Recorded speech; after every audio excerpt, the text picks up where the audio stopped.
My name is Riley, and I used to believe family would never break me. I was wrong. The night my nephew threw my graduation cake on the floor and told me to eat it like a dog, something inside me snapped. I didn't just lose my celebration, I discovered the truth about who my family really was. My name is Riley, and the memory of that night still shakes me every time I breathe. I walked into my mom's living room holding my graduation cake like it was proof that I finally mattered. Everyone was talking over each other, and I kept hoping someone would look at me and say they were proud. Harper glanced at me and said, "Just put it on the table, Riley. We're busy." Her voice cut deeper than she probably realized. I whispered, "It's my graduation cake," but she didn't even turn her head. Tyler, of course, heard me. He always heard the things he could use to hurt me. He walked toward me with that smirk he had learned from Harper. "So this is the big deal," he said. "This tiny cake." I tried to laugh it off, answering, "Just, don't touch it, okay?" My voice cracked, and he immediately picked up on it. He stepped closer, staring at me like I was a joke. "Mom," I called out, "can you please tell him not to touch it?" She barely looked up from her phone. "Riley, stop making everything dramatic. It's just cake. It's my graduation cake," I said again, louder this time. Harper finally turned, rolled her eyes, and muttered, "God, you're always so sensitive." Tyler grabbed the cake box before I could react. "Hey!" I shouted, but nobody moved. Nobody cared. Tyler lifted the cake out with both hands, looked straight at me, and whispered, "Watch this." Then he dropped it. The cake splattered across the floor like my last bit of dignity. They all laughed. Every single one of them, my mom, my sister, my cousins. Harper clapped and said, "Tyler, stop. You're terrible," but she was laughing while she said it. My chest tightened so hard I could barely breathe. "Why would you do that?" I whispered. Tyler shrugged. "Eat it off the ground." I looked around, waiting for anyone, to defend me. "Mom," I said again. She waved her hand like I was an annoying commercial. "Riley, relax. It's not that serious." Harper added, "Honestly, if you're crying about cake, maybe you're not ready for the real world." Her words hit harder than the laughter. I wanted to scream. I wanted to break something. Instead I just said, "I worked so hard for this degree." Mom sighed loudly. "Everyone works hard, Riley. You're not special." The room went quiet except for Tyler laughing. "She really thought we cared," he said. My face burned. I walked to the hallway because I felt tears threatening to spill. My phone buzzed. It was Maya. "How's the party?" she texted. I typed, "Not great." She replied instantly, "Do you need me?" I stared at the ruined cake on the floor and whispered, "Yeah, I think I do." When I walked back into the living room, the cake was still on the floor and nobody cared. Harper said, "Can you clean that up? Mom doesn't want ants." I felt something inside me snap. "I'm not cleaning it," I said. "It's my cake." Mom crossed her arms. "Then stop acting like a child." I stared at them, my hands shaking. "None of you even said congratulations," I said. Harper laughed again. "You want a trophy too?" Tyler whispered, "Maybe she wants another cake to cry about." Mom groaned. "Riley, you're ruining the evening." I felt my voice break as I said, "You ruined my day." I stepped outside because the walls felt like they were closing in. The night air hit my face, cold and sharp. I whispered, "Why can't they love me?" I didn't expect an answer. I just stood there, shaking, listening to the muffled laughter inside. That was the moment something inside me finally cracked. I wiped my face and walked back inside, but nobody looked at me. Their silence felt louder than their laughter, and I realized I meant nothing.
My name is Riley, and the days after the cake incident felt like living inside my own bruised heartbeat. I couldn't sleep. Every time I closed my eyes, I heard them laughing again. I heard Tyler saying, "Eat it off the ground." I heard my mom telling me to stop being dramatic. I heard Harper's voice, sharp and smug, echoing through my skull. On the third night without sleep, I walked into the kitchen and said, "Mom, can we talk?" She didn't even look up from her coffee. "If this is about that cake, Riley, you need to grow up." My throat tightened. "It wasn't about cake. It was about how you treated me." She scoffed. "You embarrassed yourself. Nobody did anything to you. Tyler threw my cake. Because you provoke him," she snapped. "You're always so sensitive." I whispered, "Why don't you ever defend me?" She slammed her mug on the counter. "Because there's nothing to defend. Now drop it." I dropped the conversation, but something hard settled inside my chest. 2 days later, Harper texted, "Dinner at Mom's. Be there." I almost said no, but part of me still hoped someone would care enough to apologize. I showed up, quiet and tired. Harper spotted me first. "Oh look," she said, smirking, "the cake victim returns." I froze. "Harper, can you not?" "Relax," she said. "It was a joke. You really need therapy." "Maybe I do," I said, "but not because of cake." She laughed like I hadn't spoken at all. When I stepped into the dining room, my Aunt Elena waved me over. "Riley," she whispered, "come here for a second." Her voice was soft, too soft for this house. I followed her to the side hallway. "Are you okay?" she asked. I shook my head. "Not really." She took a deep breath like she was preparing herself. "I wasn't going to say anything, but I can't let them keep doing this to you." My stomach tightened. "Doing what?" She hesitated. "What happened with the cake? It wasn't Tyler acting on his own." I whispered, "What do you mean?" "Elena," I said, my voice trembling, "tell me." She closed her eyes for a moment, then looked straight at me. "Harper told him to embarrass you. She said you needed to be put in your place because you were getting too much attention." I felt the floor tilt under me. "No," I breathed. "She wouldn't." "She would," Elena said softly. "And she did." My vision blurred. "Why would she do that to me?" I never wanted to take anything from her." "She's insecure," Elena said. "She always has been. But this time she went too far." My voice cracked. "They laughed at me, Elena. All of them." She pulled me into her arms as I broke. I didn't cry pretty. I cried like something inside me had been ripped out. "Why don't they love me?" I choked. "They don't know how to love anyone," she whispered. When I pulled away, she reached into her purse. "There's something else you need to know." She handed me a small stack of worn envelopes. "These are from your father." My breath caught. My father. Mom said he never wrote. "He did," Elena said. "A lot. But Linda kept them from you." I stared at the letters like they were ghosts. "Why would she hide these?" "She said she didn't want you getting soft. But really, she didn't want you to remember that someone loved you more than she ever could." My hands shook as I opened the first letter. My dad's handwriting was messy, warm, alive. "Riley, I'm proud of you already. Don't let anyone dim your light." I pressed my fist against my mouth to stop another sob. "She kept this from me." Elena nodded. "You deserved to know he believed in you." I swallowed hard. "I feel stupid.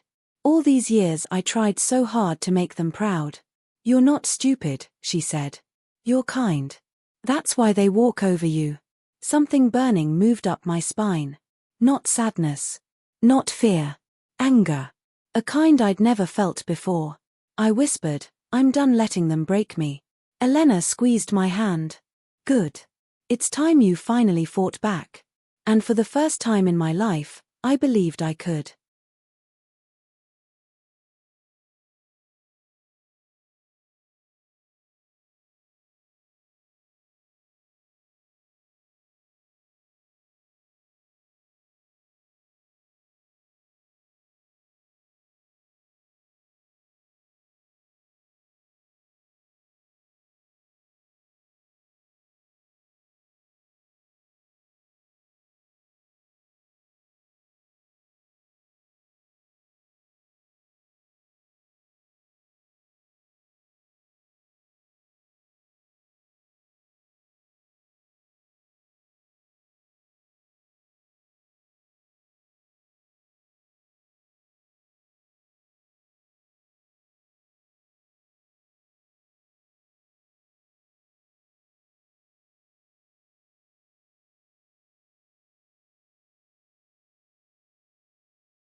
My name is Riley, and the morning everything changed felt strangely calm.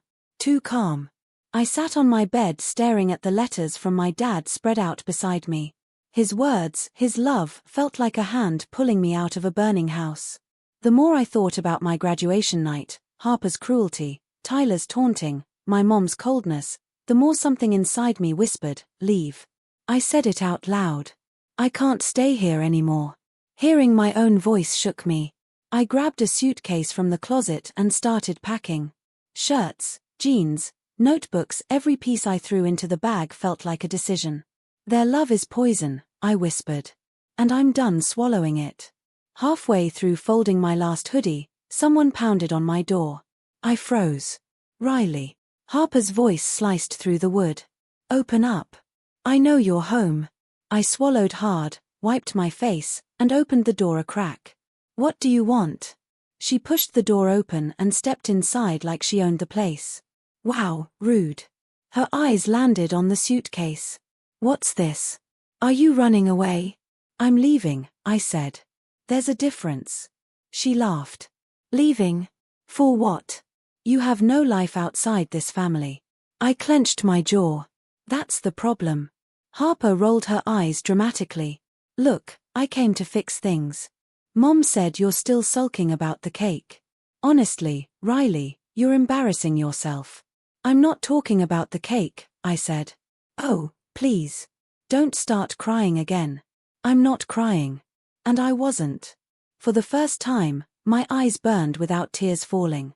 She flicked her hair over her shoulder. Fine. Whatever. I actually need you to babysit Tyler tonight. I have a work dinner, and Mom's busy. I stared at her like she'd spoken another language. Harper, after everything? No. She blinked. No. What do you mean no? I mean no. I'm not watching him. I'm not doing anything for you anymore. Her voice sharpened. Excuse me? I took a deep breath. I know what you did. I know you told Tyler to embarrass me. Aunt Elena told me everything. Her face went pale, then red. She had no right. And I know Mom hid Dad's letters. All of them. Harper opened her mouth, then closed it, then whispered, Riley, you don't understand. I understand perfectly, I said. You wanted me small. All of you did. She stepped closer, lowering her voice. You think you're better than us now? Because you got a degree? Because Dad wrote you a few stupid letters? They weren't stupid, I said. They were love. Something you and Mom seem allergic to. Her expression twisted, ugly and insecure. You're ungrateful. Pathetic. Acting like a victim because a kid dropped a cake. It wasn't about the cake, I said softly. It was about the years of being treated like I didn't matter. She shoved a hand through her hair. If you leave, everyone will know you abandoned the family. I'll make sure of it. I'm not afraid of you anymore. For the first time in my life, she looked unsure.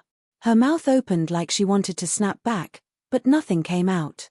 She stormed out instead, slamming the door so hard the frames on my wall rattled. I pulled out my phone and texted Maya, I'm leaving today. Can you help? She called immediately. Riley, where are you going? Anywhere that isn't here. I'm coming, she said.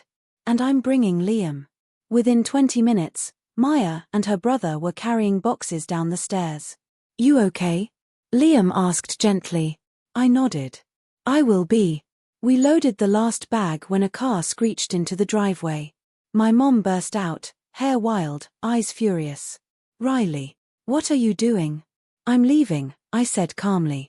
You're abandoning your family, she yelled. No, I said. I'm saving myself. She reached for my arm, but I stepped back. Don't you dare walk away from me. I already did, I whispered. Maya opened the car door. Get in, Ryle. I climbed inside without looking back. Because for the first time in my life, I finally believed I deserved better.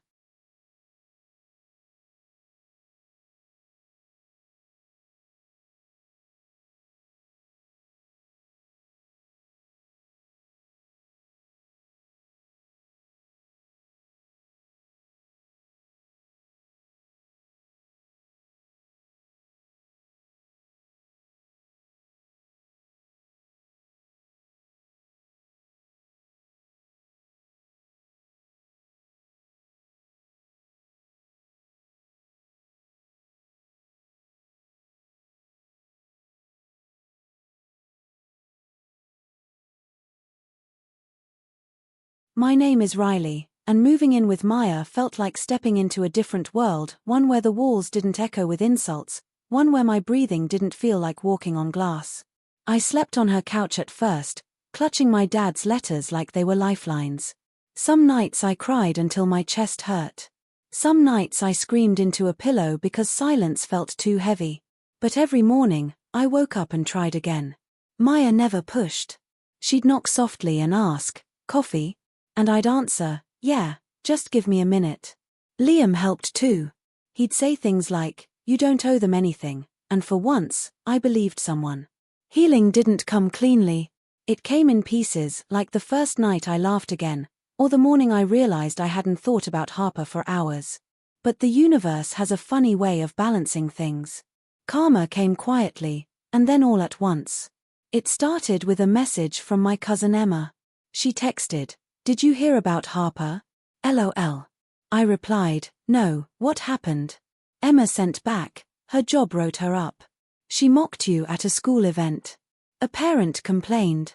I stared at the screen, whispering, "Mocked me? In public?" Maya overheard. "She humiliated you at your own graduation. She finally got called out." I didn't celebrate. But I didn't feel guilty either. A week later, another message. "Tyler got suspended. Bullying." I blinked hard.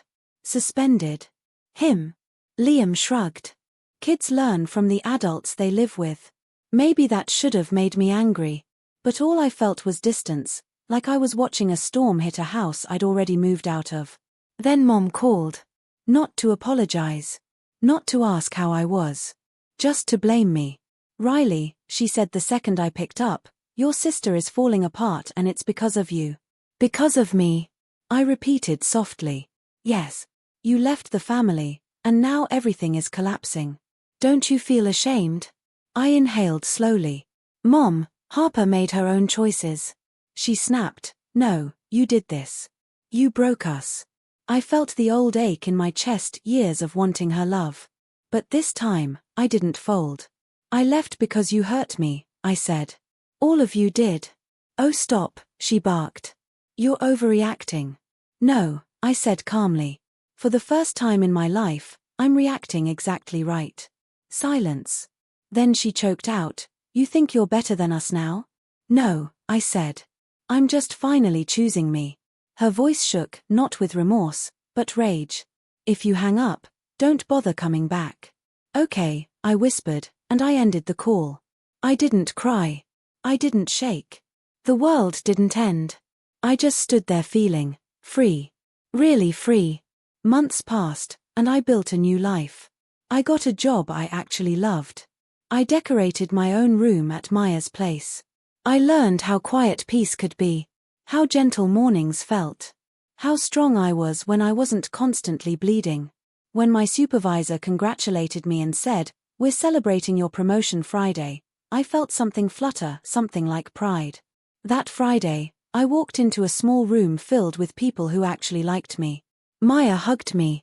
Liam smiled at me in that quiet, steady way he always did. And then he stepped aside and revealed a cake. A graduation cake. White frosting. Purple letters. My name in the center. My breath caught. "Liam, why?" He scratched the back of his neck. "You never got a real one. Thought you deserved it." Maya nudged me. "Open it before I cry." I laughed, a real laugh, full and unbroken. The room clapped. Someone said, "Riley, say something." I looked around slowly, taking in their faces. None of them were family by blood. But every single one felt more like home than the people I'd grown up with. "I didn't lose a family," I said softly. "I escaped one." Maya whispered, "Damn right you did." I picked up the first slice. My hands trembled, not from fear, but from closure. I whispered, "I did it, Dad." And when I took that first bite, sweetness flooded my mouth, soft, warm, whole. It tasted like healing. It tasted like freedom. It tasted like the girl I finally became.